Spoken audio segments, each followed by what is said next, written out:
రాజధాని నిర్మాణానికి నిధులు కేటాయింపు పనులు వేగవంతం చేయటం చాలా సంతోషం. భారతదేశంలో ఏ రాష్ట్రమైనా రాజ్యాంగ నిర్మాణానికి రాజ్యాంగ పరిపాలనకి లోబడి పనులు చేయాలి. రాజ్యాంగం ప్రకారం ఆంధ్రప్రదేశ్ కి ఒక రాజధాని గతంలో వచ్చింది. చంద్రబాబు నాయుడు గారు ఆ నిర్మాణాన్ని చేపట్టాలని చూశాడు.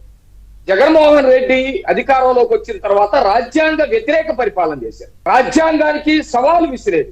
ఆ క్రమంలోనే సైకో శాస్త్రాలతోటి అక్కడ వికృత విన్యాసాలు చేసి పోరాట యోధుల మీద దాడులు చేస్తూ పోలీసుల కవాతులతోటి బూటు శబ్దాలతోటి విచ్చలవిడిగా ఏమి చేయాలనుకుంటే చేసినటువంటి పరిస్థితి ఉంది. జగన్మోహన్ రెడ్డి చేసినటువంటి వికృత సైకో శాస్త్రాలతోటి దాదాపు 20 సంవత్సరాలు 30 సంవత్సరాలు వెనక్కి వెళ్ళాం. ప్రజలు ఇది గమనించాలి.